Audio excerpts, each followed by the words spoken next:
Romanos capítulo 1. Paulo, servo de Jesus Cristo, chamado para ser apóstolo, separado para o Evangelho de Deus, o qual foi por Deus outrora prometido por intermédio dos seus profetas nas Sagradas Escrituras, com respeito a seu Filho, o qual, segundo a carne, veio da descendência de Davi e foi designado Filho de Deus com poder, segundo o Espírito de Santidade, pela ressurreição dos mortos, a saber, Jesus Cristo nosso Senhor, por intermédio de quem viemos a receber graça e apostolado por amor do seu nome, para obediência por fé entre todos os gentios, de cujo número sois também vós chamados para serdes de Jesus Cristo. A todos os amados de Deus que estais em Roma, chamados para serdes santos, graça a vós outros e paz da parte de Deus, nosso Pai, e do Senhor Jesus Cristo. Primeiramente, dou graças a meu Deus, mediante Jesus Cristo, no tocante a todos vós, porque em todo o mundo é proclamada a vossa fé. Porque Deus, a quem sirvo em meu espírito, no Evangelho de seu Filho, é minha testemunha de como incessantemente faço menção de vós em todas as minhas orações, suplicando que, em algum tempo, pela vontade de Deus, se me ofereça boa ocasião de visitar-vos. Porque muito desejo ver-vos, a fim de repartir convosco algum dom espiritual, para que sejais confirmados, isto é, para que em vossa companhia reciprocamente nos confortemos por intermédio da fé mútua, vossa e minha. Porque não quero, irmãos, que ignoreis que muitas vezes me propus ir ter convosco, no que tenho sido até agora impedido, para conseguir igualmente entre vós algum fruto, como também entre os outros gentios. Pois sou devedor tanto a gregos como a bárbaros, tanto a sábios como a ignorantes. Por isso, quanto está em mim, estou pronto a anunciar o Evangelho também a vós outros em Roma. Pois não me envergonho do Evangelho, porque é o poder de Deus para a salvação de todo aquele que crê, primeiro do judeu e também do grego, visto que a justiça de Deus se revela no Evangelho, de fé em fé, como está escrito: o justo viverá por fé. A ira de Deus se revela no céu contra toda a impiedade e perversão dos homens que detêm a verdade pela injustiça. Porquanto o que de Deus se pode conhecer é manifesto entre eles, porque Deus lhes manifestou. Porque os atributos invisíveis de Deus, assim o seu eterno poder, como também a sua própria divindade, claramente se reconhecem desde o princípio do mundo, sendo percebidos por meio das coisas que foram criadas. Tais homens são, por isso, indesculpáveis. Porquanto, tendo conhecimento de Deus, não o glorificaram como Deus, nem lhe deram graças. Antes se tornaram nulos em seus próprios raciocínios, obscurecendo-se-lhes o coração insensato. Inculcando-se por sábios, tornaram-se loucos e mudaram a glória de Deus incorruptível em semelhança da imagem de homem corruptível, bem como de aves, quadrúpedes e répteis. Por isso, Deus entregou tais homens à imundícia pelas concupiscências de seu próprio coração, para desonrarem o seu corpo entre si. Pois eles mudaram a verdade de Deus em mentira, adorando e servindo a criatura em lugar do Criador, o que é bendito eternamente. Amém.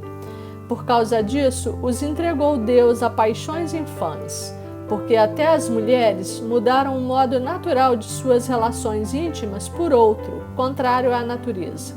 Semelhantemente, os homens também, deixando o contato natural da mulher, se inflamaram mutuamente em sua sensualidade, cometendo torpeza, homens com homens, e recebendo em si mesmos a merecida punição do seu erro.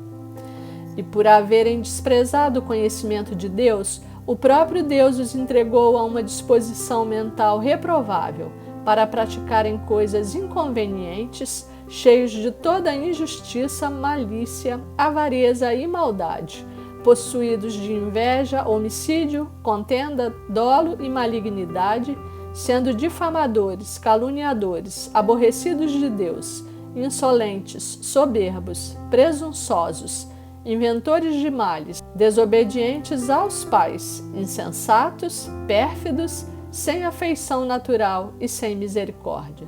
Ora, conhecendo eles a sentença de Deus, de que são passíveis de morte os que tais coisas praticam, não somente as fazem, mas também aprovam os que assim procedem. Romanos, capítulo 2. Portanto, és indesculpável, ó homem, quando julgas quem quer que sejas, porque no que julgas a outro, a ti mesmo te condenas, pois praticas as próprias coisas que condenas. Bem sabemos que o juízo de Deus é segundo a verdade contra os que praticam tais coisas. Tu, ó homem, que condenas os que praticam tais coisas e fazes as mesmas, pensas que te livrarás do juízo de Deus? Ou desprezas a riqueza da sua bondade e tolerância e longanimidade, ignorando que a bondade de Deus é que te conduz ao arrependimento? Mas segundo a tua dureza e coração impenitente, acumulas contra ti mesmo ira para o dia da ira e da revelação do justo juízo de Deus, que retribuirá a cada um segundo o seu procedimento. A vida é eterna aos que, perseverando em fazer o bem, procuram a glória, honra e incorruptibilidade. Mas ira e indignação aos facciosos, que desobedecem à verdade e obedecem à injustiça. Tribulação e angústia virão sobre a alma de qualquer homem que faz o mal, ao judeu primeiro e também ao grego. Glória, porém, e honra e paz a todo aquele que pratica o bem, ao judeu primeiro e também ao grego, porque para com Deus não há acepção de pessoas. Assim, pois, todos os que pecaram sem lei, também sem lei perecerão, e todos os que com lei pecaram, mediante lei serão julgados, porque os simples ouvidores da lei não são justos diante de Deus, mas os que praticam a lei hão de ser justificados. Quando, pois, os gentios que não têm lei procedem por natureza de conformidade com a lei, não tendo lei, servem eles de lei para si mesmos. Estes mostram a norma da lei gravada no seu coração, testemunhando-lhes também a consciência e os seus pensamentos, mutuamente acusando-se ou defendendo-se, no dia em que Deus, por meio de Cristo Jesus, julgar os segredos dos homens de conformidade com o meu evangelho.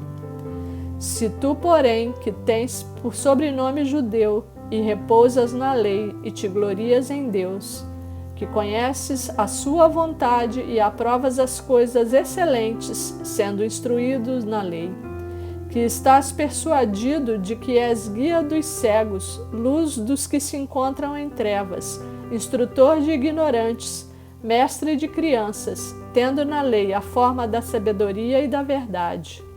Tu, pois, que ensinas a outrem, não te ensinas a ti mesmo?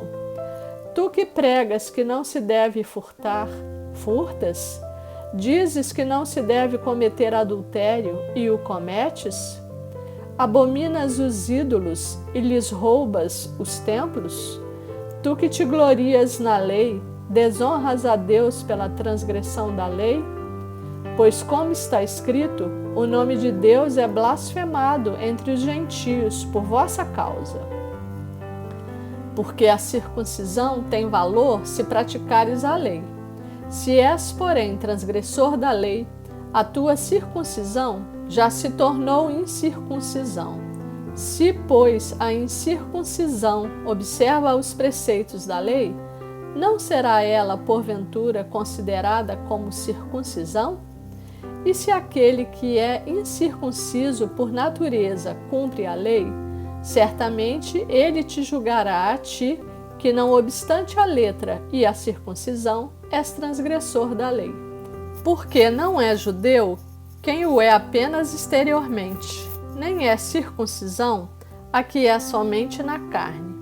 Porém, judeu é aquele que o é interiormente, e circuncisão, a que é do coração, no espírito, não segundo a letra, e cujo louvor não procede dos homens, mas de Deus.